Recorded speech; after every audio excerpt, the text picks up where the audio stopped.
پھر جب میں بولتا ہوں تو بولتے ہیں مفتی صاحب پھر شادیوں پہ باتیں کرتے ہیں. تو کہہ رہے ہیں ہمارے معاشرے میں دوسری شادی کو کیوں برا سمجھا جاتا ہے؟ اس لیے سمجھا جاتا ہے کہ ہم پہ 100 سال انگریزوں نے حکومت کی, 1000 سال ہم ہندوؤں کے ساتھ رہے ہیں, تو تھوڑے سے اثرات آئیں گے کہ نہیں آئیں گے؟ ہندو سوسائٹی میں ایک بیوی ہے, انگریز تو ایک کو بھی نہیں مانتا, وہ تو تکلف ہے, 50-55 سال میں ایک کر لے تو اس کا احسان ہے معاشرے پر, سمجھ رہے ہو نا؟ تو جب 100 سال ہم پہ انگریزوں نے حکومت کی ہو, رہے ہم ہندوؤں کے ساتھ ہوں, تو جتنی شادیاں ہو رہی ہیں اس کو بھی غنیمت سمجھو, سمجھ رہے ہو نا؟ یہ اللہ کا بڑا فضل ہو گیا کہ ایک بھی کر لیتے ہیں. باقی 2 نہ ہونے کے جو نقصانات ہیں وہ میں بتاتا رہتا ہوں کہ 2 شادیاں نہ ہونے کے جو بیڑا غرق ہو گیا ہماری سوسائٹی کا, بار بار بتاؤں. میرا دل چاہتا ہے جو خواتین عذاب میں گرفتار ہیں نا, جن کی شادی نہیں ہو رہی, زنا کی طرف جا رہی ہیں, سارا نظام تباہ ہو گیا, 22 سال کی جوان لڑکی بیوہ ہو جاتی ہے, وہ گئی زندگی میں, اس کا نہیں ہوتا اب کوئی سیٹ اپ, وہ اپنی فکر چھوڑ کے اپنی بچیوں پہ بھی لگی ہوئی ہوتی ہے, عزتیں داؤ پہ لگ رہی ہیں. میرا دل چاہتا ہے جب ایسے کیس آئے نا میں اس لڑکی کا انٹرویو لوں, اس کا رونا دیکھو, لیکن ظاہر ہے کوئی بھی نہیں خوددار آدمی چاہتا کہ اپنے دکھڑے ساری دنیا کو سنائے. وہ پھر میں اس کو دکھاؤں دنیا کو, بتاؤ اس کا حل کیا ہے, اس کا کیا حل ہے ہمارے معاشرے میں سوائے اس کے کہ دوسری تیسری شادی کو فروغ دیا جائے. تو چونکہ ہم پہ گزرتی نہیں ہے نا, تو اللہ تو سب کو دیکھ کے قانون بناتا ہے نا. اللہ کی نظر میں سب مرد اور عورت برابر ہیں, تو اللہ نے ہر ایک کے لحاظ سے قانون بنایا ہے. لیکن جب انسان قانون بناتا ہے تو سب سے پہلے اپنا گھر, اپنا خاندان. آپ کو پتا ہے یو کے میں, یورپ میں تحریکیں چلی ہیں, دوسری شادی تیسری عورتوں نے چلائی ہیں کہ مردوں کو زیادہ شادیوں کی اجازت دو. جب پہلی جنگ عظیم اور دوسری جنگ عظیم میں مرد مارکیٹ سے کیا ہو گئے تھے, شارٹ. اتنے مرد کٹے تھے, جرمنی کے مرد ہلاک, کیونکہ ہٹلر فوج لے کے نکلا تھا. پھر وہ جو پولینڈ سے لڑائی ہوئی اس کی, اور رشیا سے لڑائی ہوئی, اتنے مرد کٹے ہیں اس جنگ میں, آپ کی سوچ ہوگی. تو ان کے مردی مارکیٹ سے کیا ہو گئے تھے, شارٹ. تو خاندانی نظام تباہ ہونا شروع ہوا, لڑکیوں کی شادی نہیں ہو رہی, انہوں نے زنا کیا, تو آہستہ آہستہ انہوں نے سوسائٹی میں زنا کو کیا کر لیا, ایکسپٹ کر لیا. پھر دوسری جنگ عظیم میں پھر یہی تباہی ہوئی. تو وہاں کی عورتوں نے تحریکیں چلائی ہیں کہ ایک مرد کو زیادہ شادیوں کی اجازت دی جائے. ہمارا بیڑا غرق ہو رہا ہے, نظام ہم سے مرد دوستی لگانے کے لیے تیار ہے, بیوی نہیں بناتا ہم کو, ٹیشو پیپر کی طرح استعمال کرتا ہے. جب تک حسن ہے استعمال کرے گا, حسن ختم پھینک کے چلا جائے گا. تو یہ ہمارا حشر ہو رہا ہے سوسائٹی میں. تو اس وقت ان کی جو رائل فیملیز ہیں نا, ان کی عورتوں نے رکاوٹ ڈالی, جس کی وجہ سے یورپ میں یہ قانون پاس نہیں ہو سکا. کیونکہ انسان قانون پاس کرتا ہے نا تو دباؤ میں بھی آتا ہے. تو رائل فیملی کی عورتوں کو یہ لگا کہ ہم تو مزے کر رہی ہیں, ہمارے بادشاہوں نے اگر دوسری کر دی تو ہمارا بیڑا غرق, انہوں نے رکاوٹ ڈالی. تو نتیجہ کیا نکلا, جب انسان قانون بناتا ہے تو چند لوگوں کے مفاد دیکھتا ہے, باقیوں کے بھول جاتا ہے. اب ہم بھی جب دوسری شادی کی بات کرتے ہیں تو جو پہلی بیوی ہے اس کی آنکھوں میں آنسو دیکھتے ہیں, ہم اس کا گھر دیکھتے ہیں کہ یار اس کو ڈپریشن میں جا رہی ہے, تو پھر لوگ بات کرنا کیا کرتے ہیں, چھوڑ دیتے ہیں. اور علماء نے بھی بیچاروں کے ساتھ یہی ہوا, انہوں نے دیکھا یار اس کے اتنے فسادات ہو رہے ہیں, لڑائی ہو رہی ہے, پہلی بیوی ہنگامے کر رہی ہے, یوں کر رہی ہے. تو اب علماء نے پھر یہ کہنا چھوڑ دیا کہ کرو دوسری شادی, لیکن اللہ نے کہنا نہیں چھوڑا. اب جب بھی تراویح پڑھتے ہیں وہ آیتیں آتی ہیں, فَانكِحُوا مَا طَابَ لَكُم مِّنَ النِّسَاءِ مَثْنَىٰ وَثُلَاثَ وَرُبَاعَ. مجھے یاد ہے ایک دفعہ جامع میں بیٹھا ہوا تھا, چند علماء سے میری بات چیت ہو رہی تھی, رمضان تھا, تراویح بھی میں ہی پڑھا رہا تھا جامع الرشید میں نا. تو میری بڑی بحث ہوئی نا, ظہر سے عصر تک ہم بحث کرتے رہے. وہ عالم کہہ رہے تھے نہیں ہونی چاہیے, بڑے فسادات ہیں, اور یہ لوگوں کو ترغیب مت دو. میں سمجھا رہا تھا نہیں بھائی, تراویح میں یہی والی آیتیں. میں نے نیت باندھی, وَلَا الضَّالِّينَ آمین. سورہ نساء شروع کی, یا ایھا الناس اتقوا ربکم الذی خلقکم من نفس واحدہ وخلق منها زوجها وبث منهما رجالا کثیرا ونساء. یہ آیت میں نے شروع کی, 2-3 آیتوں کے بعد آتا ہے وَإِنْ خِفْتُمْ أَلَّا تُقْسِطُوا فِي الْيَتَامَىٰ فَانكِحُوا مَا طَابَ لَكُم مِّنَ النِّسَاءِ مَثْنَىٰ وَثُلَاثَ وَرُبَاعَ. تم نکاح کرو 2-2, 3-3 اور 4-4 عورتوں سے. میرا دل چاہ میں سلام پھیر دوں, میں بولوں اب کیا, اب تو میں نہیں, اب تو کون بول رہا ہے بھائی. اب وہ چونکہ عالم ہے ان کو تو پتا ہے نا کیا بول رہا ہے, وہ تو ترجمہ پتا ہے ان کو. تو میرا دل کیا میں نماز وہیں توڑوں نا, کہ ابھی مغرب کے بعد ہم بحث کر رہے تھے ہیں بھائی, تو کب تک چھپو گے پیڑوں کی آڑ میں, کبھی تو ملو گے لنڈا بازار میں. آج میں اٹھاؤں, کل کوئی دوسرا سرفرا اڑ کے یہ ٹاپک چھیڑ دے گا. تو بہتر نہیں ہے کہ جو قرآن میں ہے اس کو ایکسپٹ کر لو, اس کو کیا کر لو, ایکسپٹ کر لو. اور جو اس کے جزوی نقصانات ہیں وہ ایک حد تک ہوں گے, پھر وہ سوسائٹی اس کو قبول کر لے گی. سعودی عرب میں دوسری شادی ہوتی ہے, کچھ بھی نہیں ہوتا, کوئی تباہی نہیں ہوتی, کوئی لڑائی. سوڈان میں لوگ کرتے ہیں, یمن میں لوگ کرتے ہیں, 4-4 کرتے ہیں, وہاں تھوڑی یہ فسادات ہوتے ہیں, ہماری سوسائٹی میں ہو رہے ہیں نا یہ. تو اس کا حل یہ تھوڑی ہم کمپرومائز کر کے بیٹھ جائیں, اتنی ساری عورتوں کو کنٹینر میں بند کر کے یا تو پھر سمندر میں ڈال دو, یا پھر ان کو ٹھکانا دو. بھائی ٹھکانے کا کوئی آپ کے پاس آپشن ہی نہیں ہے اس کے علاوہ. تو پھر حل یہی ہے کہ وہ فسادات ہونے دو, ایک نسل میں یہ پھڈے ہوں گے, اگلی نسل کیا ہوگی, وہ کہیں گے یار یہ تو میرے ابا نے کی تھی, میرے دادا نے کی تھی, تو ہم بھی کرے گا. پھر یہ ایکسیپٹیبل ہو جائے گا. پھر عورت آپ کی بیوی بننے سے پہلے اس کو ذہن میں ہوگا کہ یہ دوسری بھی کر سکتا ہے, لہذا اس کا معیار ویسے ہی اونچا ہو جائے گا کہ بھائی ایسے سے کرو کہ اگر یہ دوسری کر بھی لینا تو مجھے قابل قبول ہو. ابھی تو ڈاکٹر لڑکی 8ویں پاس سے شادی کرتی ہے, رشتہ ہی نہیں مل رہا, پھر وہ 8ویں والا دوسری کی باتیں بھی شروع کر دے. صحیح ہے نا, وہ کہے گی یار ایک تو ہم نے تجھے قبول کر لیا, کوئی مل نہیں رہا تھا, اب تو 4 بھی رکھے گا. تو وہ ایڈجسٹ نہیں ہو رہا. اس کا حل یہ کرو جو, کیونکہ ہم نے ایک جرم کیا ہے نا, ایک اللہ رسول کی تعلیمات سے بغاوت کر کے طویل عرصے ایک جرم کیا ہے, اب اس جرم کی کچھ تو سزا ملے گی بھائی. اب جب معاشرے اس کو آسان, پھر کچھ لوگوں کو قربانی کا بکرا بننا پڑے گا. کچھ دن پہلے ایک قربانی کا بکرا آیا میرے پاس, بیچارہ پٹھان آدمی, اس نے دوسری شادی کی. قربانی کا بکرا اس لیے کہہ رہا ہوں, اس کے حالات دیکھ کے میں نے کہا بیٹا تو ذبح ہو گیا. اس کی دوسری شادی ہوئی ہے, اس کی پہلی بیوی اور سسرال نے بندوقیں نکال لی, حالانکہ پشاور کا, تو بندوقیں نکال لی, بھاگا ہوا تھا, وہ قتل کے پیچھے پڑے ہوئے ہیں اس کے. اتنے حالات یار. میں نے کہا بھائی کیا کر رہے ہو, میں نے کہا کر لے ایک اور کر لے بھائی, ایسی کی تیسی ہم سوسائٹی کے آگے ہتھیار ڈالو گے وہ تو اور مشکل ہو جائے گا نا. تو بس یہ اسی طرح ہی ہے, بس ٹینشنوں میں ہی کرنا ہے یہ کام. اور اگلی نسل میں مجھے یاد ہے, دیکھو کچھ تو تبدیلی سوسائٹی میں آ گئی ہے. ہمیں یاد ہے 15 سال پہلے میں دوسری شادی کی بات کرتا تھا نا, اپنے لوگ ہی نہیں سنتے تھے, وہ ذہنی طور پہ قبول کر ہی نہیں رہے تھے. اب اتنے لوگوں نے کی ہے کہ میں اگر ان کے نام جمع کروں پوری کتاب بن جائے. کتنے لوگ ملتے ہیں. کراچی ایئرپورٹ میں گیا, امیگریشن آفیسر آئے ملنے کے لیے, مفتی صاحب آپ سے, ابھی پچھلے مہینے کی بات ہے, آپ میں بیرون ملک سفر تھا, بڑی خوشی, آپ ایک سیلفی تو لے لیں. میں نے کہا جی بھائی آپ تو یہاں کے باپ ہیں بھائی, ہمارے لیے فخر کی بات ہے, ہم آپ کے ساتھ سیلفی لیں گے. تو انہوں نے کہا میں کسی کے ساتھ سیلفی نہیں تھا, آپ کے بیان سن کے میں نے دوسری کی ہے اس لیے میں سیلفی لے رہا ہوں. اچھا جی. اتنے میں دوسرے آئے وردی میں, ارے مفتی صاحب السلام علیکم, آپ کے ساتھ ایک سیلفی, آپ کا بیان سن کے میں نے دوسری کی ہے. ایٹ اے ٹائم ادھر وہ آیا ادھر وہ آیا, ایسے بہت لوگ ہمیں مل رہے ہیں. جہاز میں جاتا ہوں ملتے ہیں, میں نے آپ کا بیان سن کے کی. ادھر جاتا ہوں اللہ بھلا کرے, کہیں یورپ میں گیا ہوں, وہاں کتنے لوگوں نے کی ہیں. تو اب کم از کم ایسے بھی نوجوان میرے پاس آئے کہ ہم زنا کا پکا ارادہ کر چکے تھے, لیکن جب آپ کے بیان سنے تو ہم نے کہا یار جب ہمارے پاس شادی کا آپشن ہے ہم گند میں کیوں منہ مارے ہیں. تو کہہ رہے ہیں پھر ہم نے کیا کیا, زنا کا ارادہ چھوڑ کے ہم نے کہا یار حلال پہ آ جاؤ. تو بہت لوگوں نے کی الحمدللہ. تو اس میں اور میں نے تو واقعات بتائے ہیں, کتنی دفعہ ایسا ہوا خاتون نے گاڑی روکی اور مجھے شکریہ ادا کیا کہ آپ کے بیان میرے شوہر نے سنے تھے, تو میں ان کی تیسری بیوی ہوں, اور کیا اس کا میری شادی کا امکان کیا ہو گیا تھا, ختم, ناممکن. اور تیسری پہ ہوتا پتہ ہے کیا, دوسری تیسری پہ مرد عورت کی شرائط پہ شادی کرتا ہے, کیونکہ دوسری ملنا آسان نہیں ہے. اس لیے مرد کیا کرتا ہے, اپنے سے کمتر میں جانا پڑتا ہے مرد کو, اور دوسری پہ اکثر عورت کو اپنے سے اچھا رشتہ ملتا ہے. پہلی پہ تو عورت کہتی ہے بھائی بندہ ہونا چاہیے, بس ایک گھر مل جائے, کوئی شریف انسان مل جائے. دوسری بیوی عورت آسانی سے تھوڑی بنتی ہے, وہ کہتی ہے بھائی تم مالی لحاظ سے بھی اسٹیبل ہو, اور صحت بھی دیکھتی ہے, اس کے خوبصورتی بھی دیکھتی ہے, اس کا خاندان بھی دیکھتی ہے. مرد کی شرائط کیا ہوتی ہیں, وہ نیچے آتی ہے. وہ طلاق یافتہ پہ بھی گزارا کر لیتا ہے, وہ بیوہ پہ بھی گزارا کرتا ہے. وہ کہتا ہے بھائی بس اتنا ہو کہ یعنی اتنی ہو کہ میری توجہ اس کی طرف ہو, ایسا نہ ہو کہ میں دیکھ کے بھاگ جاؤں, بالکل اتنا کوئی نہ ہو. تو کمپرومائز کر لیتا ہے مرد. اور میں اپنے واقعات تو بتاتا رہتا ہوں, شو مارنے کے لیے نہیں. جب میں دوسری کر رہا تھا مجھے پتا تھا میری آمدن تھوڑی سی تھی, مجھے کون دے گا بھائی. تو میں نے تو پاؤں سے معذور لڑکیوں کو نکاح کا پیغام بھیجا, اور ان کو بھی بھیجا جو محروم تھی سماج سے, اور جو آپ کو پتا ہے پیدائشی بہرے ہوتے ہیں وہ گونگے بھی ہوتے ہیں, ان لڑکیوں کو پیغام بھیجا. ایک لکوے کی مریضہ خاتون تھی, ان کو پیغام بھیجا. مجھے پتا تھا یار اس آمدن میں کون دیتا ہے, کوئی بات نہیں بس کر لو. تو معیار انسان گراتا ہے کہ نہیں گراتا, لیکن ان کے نخرے اتنے تھے, انہوں نے ٹھینگا دکھایا. انہوں نے کیا دکھایا, اتنے نخرے بھائی. میں نے ایک بہری گونگی کو پیغام بھیجا, کسی کے تھرو بھیجا نا, جس کے تھرو بھیجا وہ مجھ پہ غصے ہو گئی خاتون, کیوں دوسری کیوں کر رہے ہو, تیسری کیوں کر رہے ہو. میں نے کہا بھائی ایک بہری خاتون ہے بیچاری, چلو اس کو ٹھکانہ مل جائے گا. نہیں ہمیں نہیں. وہ مجھے سمجھ تھی بندہ 2 نمبر ہے. یہ حالات تھے پہلے کہ جو دوسری کا پیغام بھیجے نا اس کو کیا سمجھا جاتا تھا, یہ بندہ ہی ٹھیک نہیں ہے, یہ 2 نمبر آدمی ہے. میں کہتا بھائی ہم خاندانی لوگ ہیں یار, آپ یہ تو نہیں کہتا تھا میرے بھائی بہنوں سے ملیں, مجھے پتا تھا وہ بھی ٹھینگا دکھا دیں گے, نہیں کرو. صحیح ہے.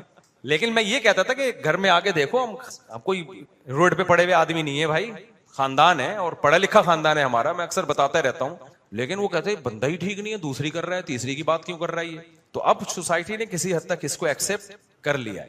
تو خواتین کے پاس بھی حل نہیں ہے, دوسری بیوی بننا پڑے گا عورتوں کو. اب یہ جو چاہتی ہے نا میں ایسا میاں ملے جو اتنا اچھا بھی ہو اور صرف میرا ہی ہو. مارکیٹ میں ایسے میاں آج کل اویلیبل نہیں ہے, ٹھیک ہے نا.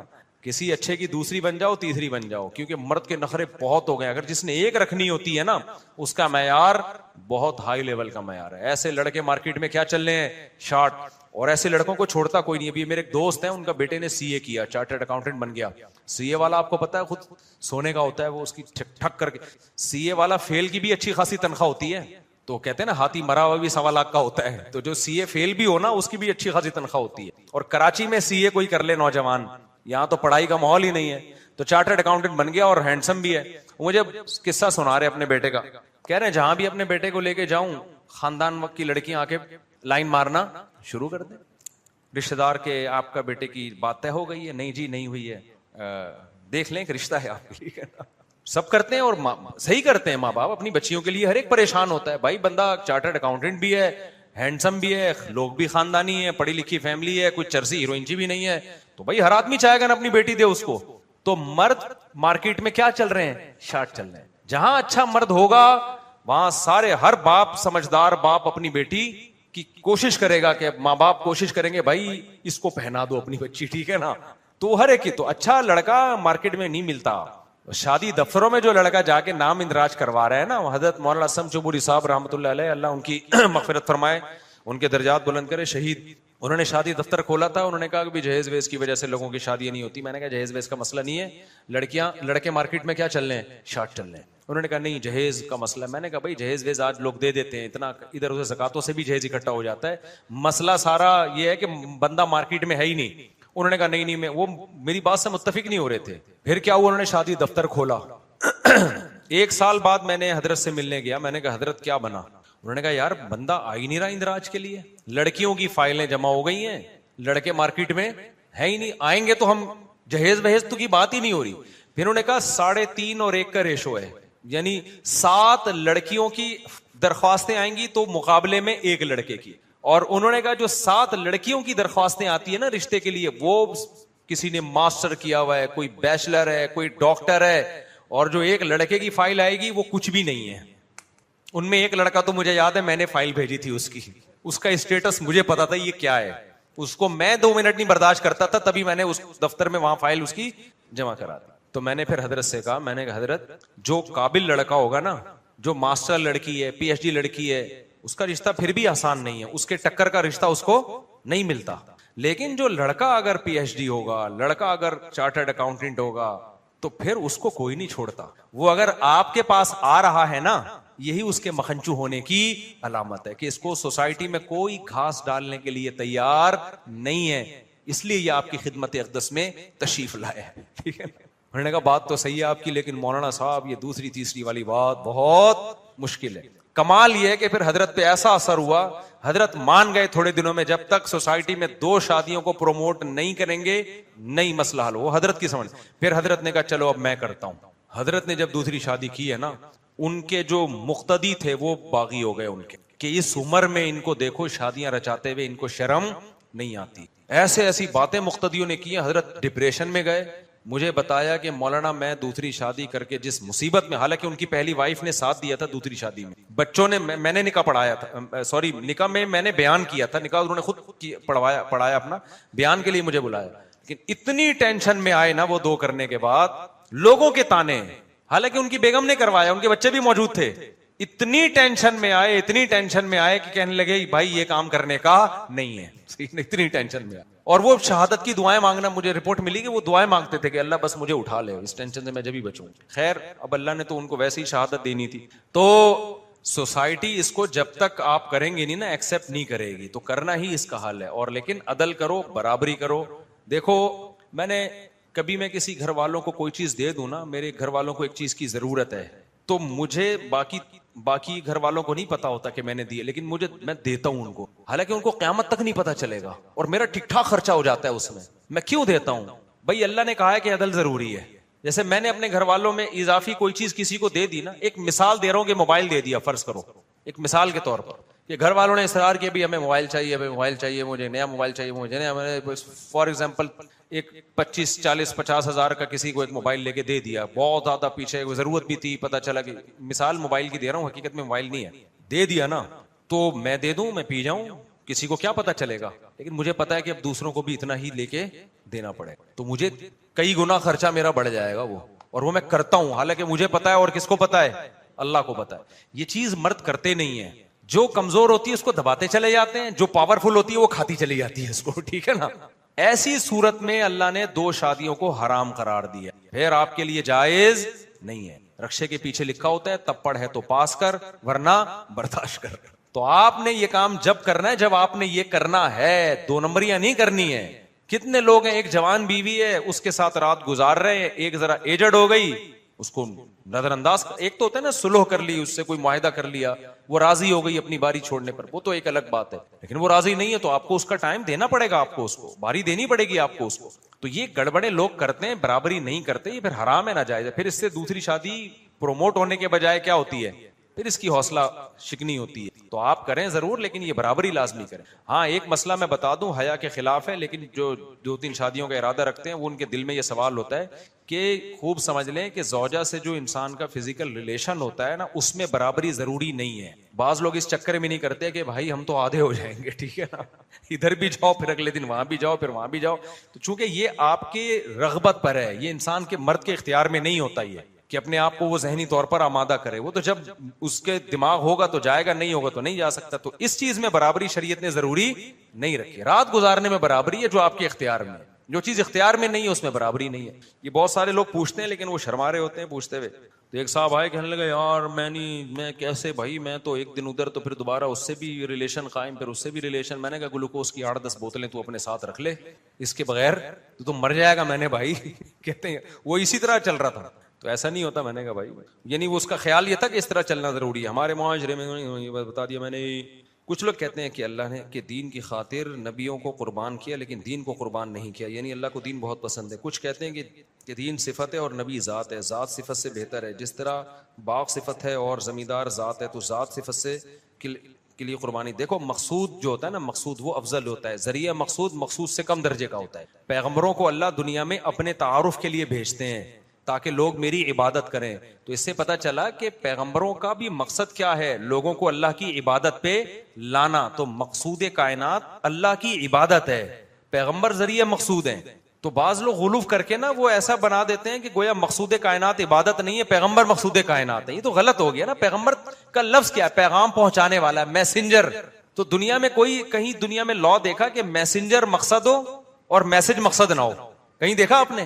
تو میسج کی ویلیو ہمیشہ میسنجر سے بڑی ہوتی ہے, بلکہ میسنجر کی ویلیو بھی میسج کی وجہ سے ہے. پیغمبروں کا مقام اس لیے اونچا ہے کہ جو مقصد کائنات ہے نا, انسانوں کو اللہ سے ملانا, پیغمبر وہ میسج لے کے آتے ہیں.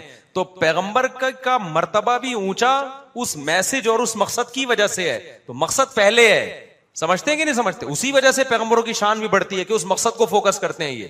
تو اگر مقصد ہی کو بیچ سے نکال دو گے تو پھر تو میسنجر نہیں رہے گا نا, تو ان کی ویلیو, وہ جو ان کو عہدہ ملا ہے وہ عہدہ کی ویلیو ختم ہو جائے گی. اچھا بھائی یہ جو حدیث پیش کی جاتی ہے کہ اللہ نے زمین و آسمان کو نبی کے لیے بنایا, یہ ضعیف حدیث ہے, موضوع حدیث ہے, یہ سند کے لحاظ سے ٹھیک نہیں ہے. اور یہ جو حدیث پیش کی جاتی ہے کہ اللہ نے نبی صلی اللہ علیہ وسلم کو آدم علیہ السلام سے بھی پہلے بنایا, اس میں بھی کوئی صحیح حدیث ہمارے پاس موجود نہیں ہے. تو اسلام کے عقیدوں میں نا کلیئرٹی ہے, صاف ستھرے عقائد ہیں. عیسائی کیوں تباہ ہوئے اسی طرح مبالغہ آرائیاں کر کے؟ ہمارا عقیدہ ہے اللہ نے سب سے پہلے انسانوں میں آدم علیہ السلام کو بنایا, مٹی سے بنایا. باپ پہلے آتا ہے, اولاد بعد میں. پھر آدم علیہ السلام کی اماں ہوا سے اللہ نے شادی کرائی, پھر ان کی اولاد ہوئی. حدیث میں آتا ہے جب میں معراج کی رات گیا تو آدم علیہ السلام نے کیا فرمایا, مرحبا بالابن الصالح, مرحبا خوش آمدید نیک بیٹے کو. ہمارے یعنی آدم علیہ السلام نے ہمارے پیغمبر کا استقبال کیسے کیا؟ نیک اولاد. صحیح ہے نا؟ تو اولاد پہلے آتی ہے یا ابا پہلے آتے ہیں؟ ابا پہلے. تو آدم کو مٹی سے بنایا. پھر کتنی حدیثوں میں لوگ کہتے ہیں بھئی روح آپ کی پہلے پیدا ہوئی ہے, یہ بات بھی غلط ہے. روح بھی آدم علیہ السلام کے بعد, کیونکہ حدیث میں آتا ہے, بہت زیادہ احادیث میں یہ مضمون ہے کہ اللہ نے آدم علیہ السلام کو پیدا کر کے ان کی پشت سے قیامت تک آنے والی روحوں کو نکالا, قیامت تک آنے والی روحوں کو ان کی پشت سے نکالا, اور پھر دائیں طرف جنت والے, بائیں طرف جہنم والے. تو روحیں بھی آدم علیہ السلام کے بعد اللہ نے پیدا کی. تو اسلام کے عقائد 2 اور 2 4 کی طرح صاف ستھرے ہیں, اس میں پیچیدگی پیدا کرنے کی کوشش نہ کی جائے. تو ہمارے نبی آدم علیہ السلام کی اولاد میں ظاہر ہے ابا پہلے آتے ہیں، آدم علیہ اولاد بعد میں آتی ہے. آپ بشر تھے، انسان تھے، لیکن